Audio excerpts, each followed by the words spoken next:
interesting one today. '07 Trailblazer with a 4.2 was towed to the shop with a no start condition. It had been to 3 other shops previously. They couldn't figure out the problem, and apparently tried lots of parts on it. And the customer said that they put a new fuel pump in there, ran for apparently 2 minutes and then died. They put another fuel pump in there, same thing, ran it for a little bit and then died. And that was all I really heard about the parts being changed out. I pulled it in and checked fuel pressure, 25 psi, key on, engine off. Spec should be like 55. So I knew that, well, yeah, we do have a fuel pressure problem.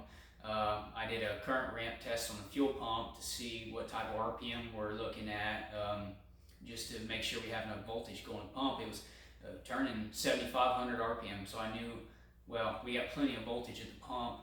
Most pumps shouldn't spin over 7,000. So plenty of voltage, it's spinning. The regulator is on the pump itself on this model, returnless system. So at that point, and I would turn the key off and fuel pressure would maintain 25 psi. So it wasn't like it was a hung open injector or something causing low fuel pressure. It had to be the fuel pump module. And it was a brand new pump. It was Delphi, they make good stuff. I'm not sure why it failed. I pulled the tank, the gas was a little old. So I went ahead and put new gas in there. You know, I had about 10 gallons in it, drained it out, put some fresh in there just to make sure, because it did smell a little rotten. And the new pump has 55 pounds pressure. Try to start it, and you have to crank on it for quite some time. Sometimes it'll fire very quickly, other times you have to crank on it for quite a long time. And when it does start, it runs very poorly, hardly any power at all, and will not idle. There's no codes or anything like that. And the more throttle you give it, it does help. As you give it throttle, it does help. But it doesn't feel like it's got a dead miss or anything. It feels like it's just really low on power and running a little rough, but nothing crazy. You go to misfire data, shows no misfires. Like I said, there's no codes. I'm looking at all the PIDs, they all look good. Mass airflow, crankshaft position, camshaft position. Everything is good that I can see. The only thing that really was odd to me, and I should have paid more attention to it thinking back, was the manifold absolute pressure was sitting about 27 inches and pretty close to atmosphere, which it should be in a little bit of a vacuum there, even though it's at 2,000 RPM. That throttle blade's not open that far. But I just sort of shrugged it off. I was thinking, I was looking anywhere else for a problem besides that, apparently.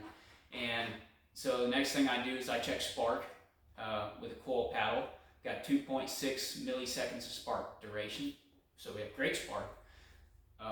We got great fuel, apparently. You spray brake parts cleaner, it doesn't make it run any better. The plug was wet, so we had fuel, we had spark. I did a cam to crank correlation. This is actually after I did the relative compression. This is where I messed up. I did the relative compression, and it had nice, when you crank it, just listening to it, it had a good, even cadence. It wasn't like there was a dead cylinder. It sounded smooth. You did the relative compression, it had a smooth waveform on your current. And so I thought, well, compression's good, and that's where I messed up.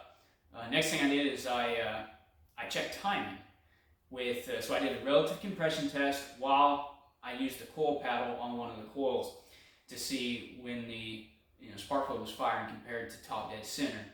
And the firing line of that coil was quite a bit after top dead center. I mean, a lot after.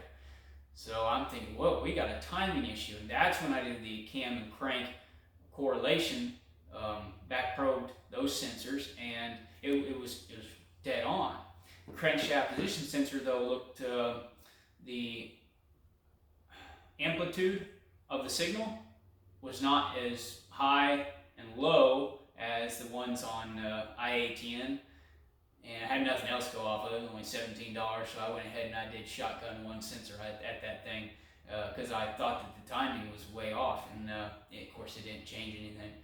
And that's when I pulled the spark plug out and I was going to check timing just to double verify with a in-cylinder pressure transducer. So I pulled the spark plug, put the pressure transducer on there, cranking it over, and there's no waveform whatsoever on the scope. And I'm like, this is strange. I know I got it set up right. I zoom in real far, and it's like a half psi of pressure. I'm thinking, man, my pressure transducer, it must have broke or something. I pulled it out and put a manual pressure gauge in there, 0 psi on the gauge. And I'm like, well, I just did a relative compression test, and it showed like perfect, right? So what's going on here? And so I pulled the next plug, turn it over, no compression. So I pulled plugs number 2 and number 3. Pull number 4, it's got compression. I'm like, why, what's going on here? Why didn't it sound like I had a dead compression? Why didn't it show on relative compression test? And that's when I found out that number 1 was also no compression. I'm not talking low compression, I'm talking no compression.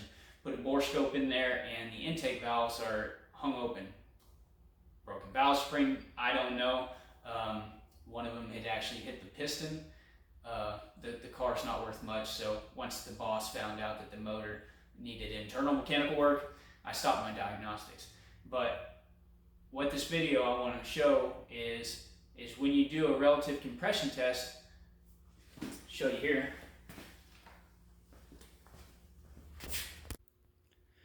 So here's the waveform of that 4.2. As you can see, the yellow trace here is one of the ignition coils, blue trace is relative compression.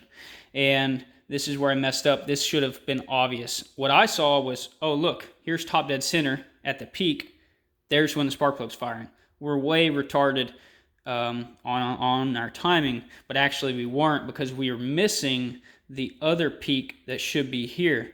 And the easy way to see it, or to be able to tell us in the future, between your 2 spark events, you should have 1 current ramp for each cylinder. So this being a 6-cylinder engine, we should have had 6 peaks. We only have 3, indicating the 3 dead cylinders.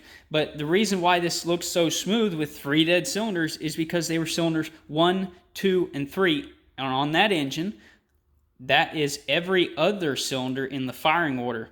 So that will still have an even cadence when you're cranking.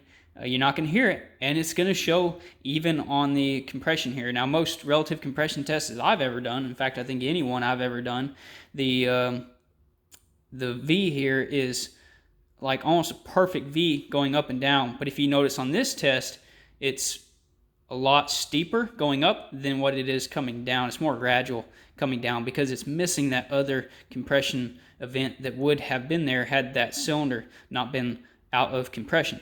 But just also realize that between your 2 spark events, if this were a waste spark ignition, this would actually be correct, because a waste spark ignition fires each time the piston comes up to top dead center.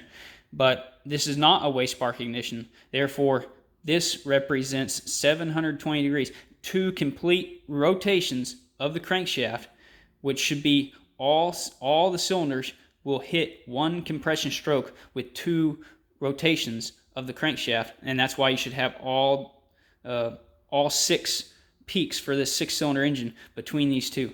But that's the whole problem. And this was number 1, number 2, and number 3. All 3 front cylinders completely dead on compression. Pretty wild. I'm not sure what happened. It was well maintained, 89,000 miles, full on oil. Don't know. But hopefully the customer will want to fix it, and maybe I can pull the valve cover off and see what actually happened.